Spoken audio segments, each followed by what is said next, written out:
Hello and welcome back to Idiot ASMR, the best, worst, whatever you think. ASMR, it's ASMR, we're on the internet. Today we're going to be talking about some Game Boy Advance games and stuff like that. First up we have the actual console itself. This is the Game Boy Advance SP with this beautiful folding screen. As you can see, mine is completely broken. This was my first handheld game console that I ever had, probably the first real game console that I ever had. I love the startup sound that this thing makes, but unfortunately this is not going to start up. Funnily enough, I have this like little thing on it. Oops. I have this little thing on it that you could connect to a lanyard and like wear it, so that's pretty funny.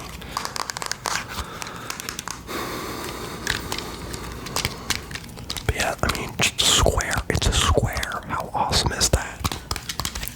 Fits great in your pocket. Really an awesome console. Just two buttons: start, select. There was a brightness button. This one had a brightness setting, unlike other Game Boy Advance models. And then the D-pad, absolute classic design.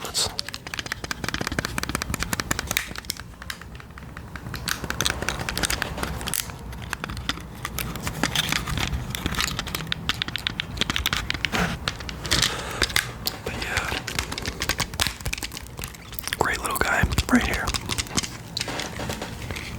Oh, the game slot, of course.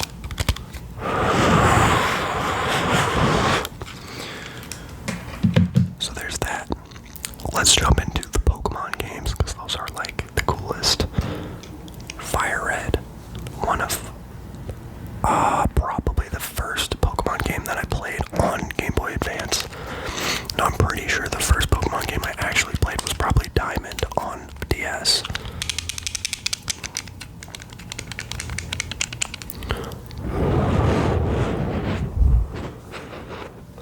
But I don't really play these that much anymore, but I'm still keeping them because they're kind of cool to have.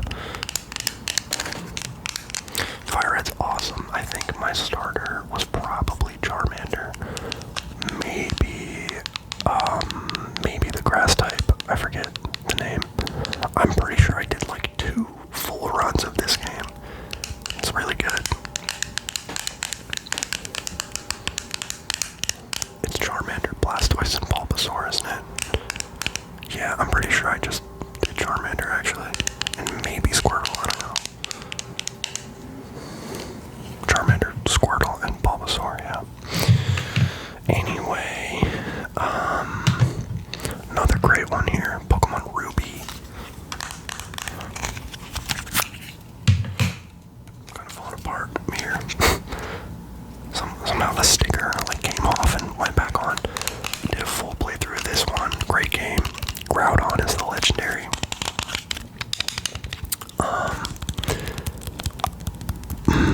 What were the starters in this? This is Ruby. Is that Gen 3? Oh, and Region maybe. I'm a little rusty here, but so we had red and yellow and blue, right? Then after that we had silver and gold, yeah. Then I think we had ruby and sapphire, and then emerald. So yeah, this is Gen 3. Yep, I should have gone the other way. I know Diamond and Pearl's Gen 4. Anyway, that still doesn't help. I still don't remember the starters in this. This one, I think I went with the grass type. Was it the like snake serpentile or I don't know, Skeptile. That's one of the evolutions, right? Not Snivy, that's Gen 5. But yeah, I had a lot of fun with Ruby for sure. That brings us to Emerald. What's funny is, like, I remember getting these games from people and like I didn't buy all of I just got them from friends, and I still have them. Emerald's pretty cool. I never, like, fully played through it because when I got it, my friend had, like, who I got it from had already played through it. Also, I just did, like, post-game stuff. Rayquaza is the legendary added to this one. Fantastic game. I mean, Ruby is fantastic, so this is, like, you know, even better. Because Rayquaza is just such a cool legendary. Groudon, Kyogre, and Rayquaza are awesome legendaries. Like, great job this gen.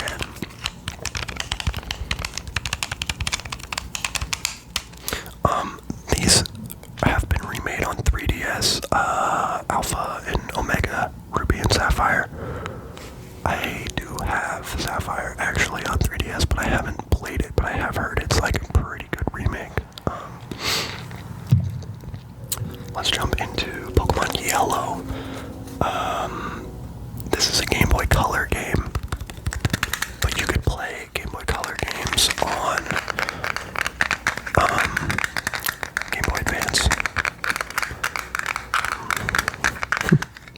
This game is really, really hard. Okay, I don't know if it actually is, but when I played it as a kid, I thought it was hard. I don't know if I would still think that way. Because now I think all the Pokemon games are too easy. But the recent ones are really easy.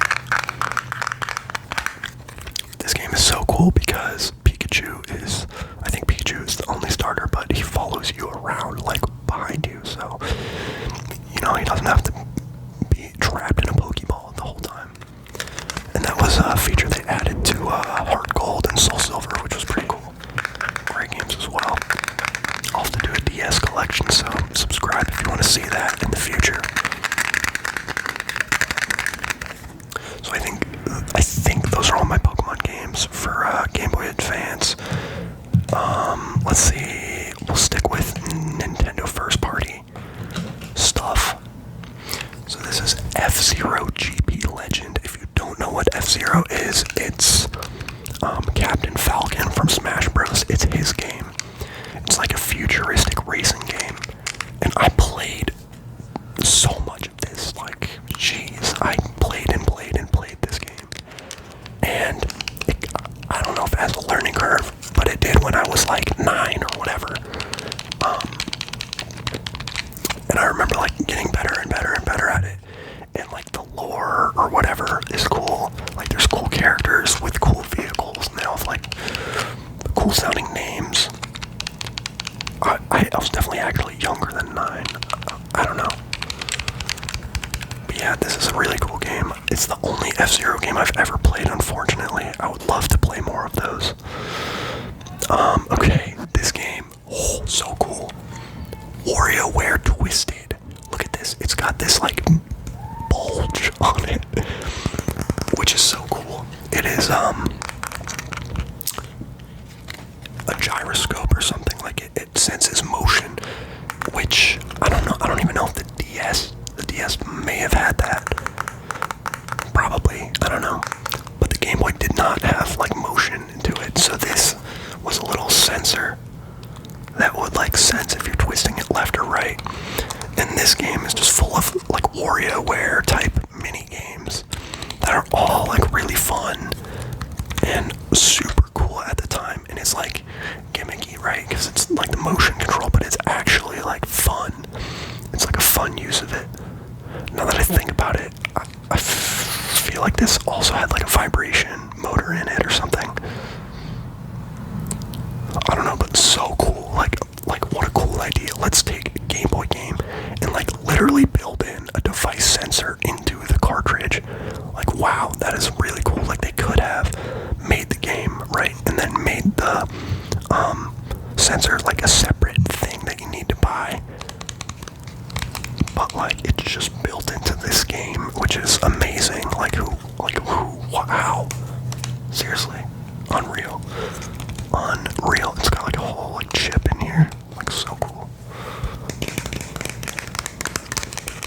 But yeah, that's WarioWare Twisted. Wario is in it. And a bunch of other, like, characters from the Wario universe that you don't hear about all the time.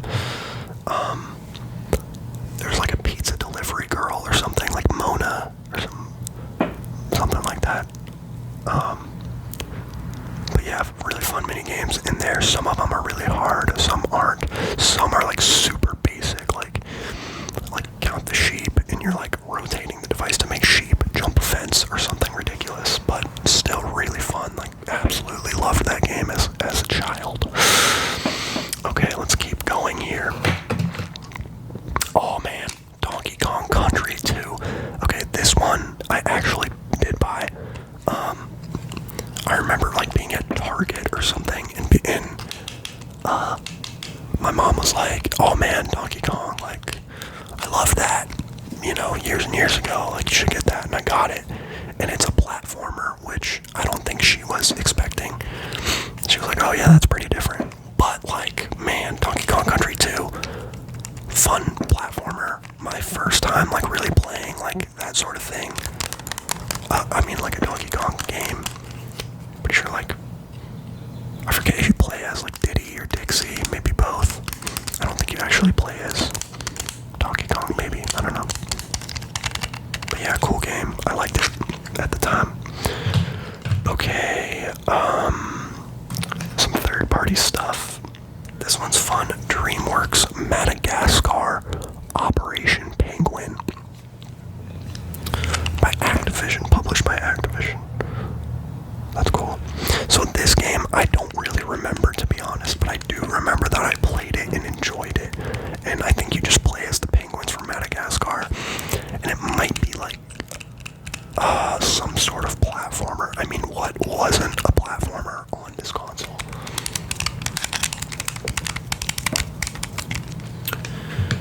Okay, up next we have one that I've never played, Lizzie McGuire 3. Homecoming Havoc by Disney Interactive. Disney Interactive used to be like pumping out games. I don't know if they still are. I haven't played this, so we'll just move on. Okay, this is not a game. It is the Game Boy Advance Video Nicktoons Collection Volume 2 by Nickelodeon. Such a cool concept, I thought. At the time, I was like, watching TV on my Game Boy. What? So it has an episode or two of SpongeBob on it. I'm pretty sure the episode where everyone is named Squidward is on this, and like the real estate agent is Squidward, and everyone's Squidward, and it's wild. Pretty sure that's on here. There's some other shows on here as well. There's like an episode of Rocket something. It's like skateboard, epic 90s cartoon. I don't know. And there's an episode of something else too. I just don't remember what it is. But like, what a bizarre idea. Like, has this been done? Like, can you get like a DS game that's just like watching television shows? Like, what a bizarre concept. I guess now we just use streaming services on our consoles. But yeah, really cool. Like the Game Boy, wow, so unique. So many crazy cool stuff, which we'll continue to get into here because I have some more stuff. This is a game I don't actually have with me, but it's Finding Nemo. This was like an underwater platformer kind of thing. Marlin and Dory racing through throngs of jellyfish. Yeah, I briefly played this, I think. I didn't play it a ton, but I don't know where the cartridge is for it. Okay, so that's kind of all the stuff that I have. I did have other Game Boy games. I definitely had one of the Lego Star Wars games. I think it was like the first couple episodes. And I remember being disappointed with it because it wasn't as good as the GameCube version, but I still probably played it. And then I had another Star Wars game that wasn't Lego, it was like actual Star Wars. But I don't really remember it that much, although I do remember playing it. Okay, so some accessories. So the Game Boy has like a couple ports on it, right? So this was an aux port accessory so that you could plug this into your Game Boy and then you could plug headphones in. Pretty useful. Crazy that aux ports are like not on phones anymore. My phone still has one though because I have an old phone. Alright, then you had I have a car charger here. Charger Game Boy in the car. I wonder if this stuff still works, I don't know. Here's a weird one. Okay. This thing is insane. You like plug it into the back of the Game Boy, right? And it like picks up radio frequencies, like, which is ridiculous, but it was really cool. Like, it didn't work that well, but I would like listen to like fuzzy radio with it sometimes. Turn it on and off. There's not a volume slider. It's low or high.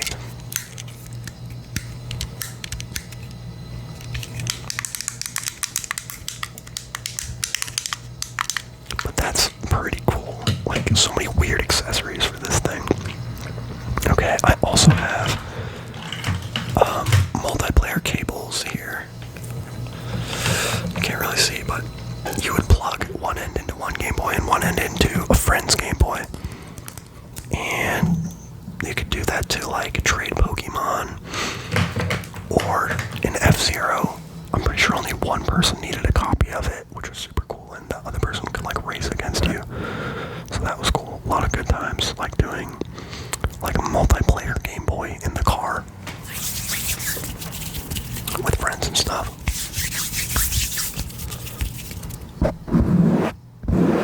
So I think that's probably all I have. I just had the Game Boy SP. I never had any other model of the Game Boy Advance, but it was kind of my first experience with mobile gaming and gaming in general, really. Like, but yeah, I remember not too long after getting the SP, eventually getting a DS Lite, and I went through multiple DSs. So yeah, I'll definitely find my DS stuff because I still have it all, and that collection's probably even bigger. So subscribe for that. I'm trying to hit 2,000 subs soon. We're about to hit 1,700 though, so thanks for that. Like the video if you liked it. Really helps me out. I don't like to, beg for subscriptions and likes, but I don't know. It does help. And yeah, thank you so much for watching. You are incredible. If you made it this far, you are truly incredible. Most people are not as dedicated as you are. Wow. So yeah, thanks so much. If you're about to go to sleep, go to sleep.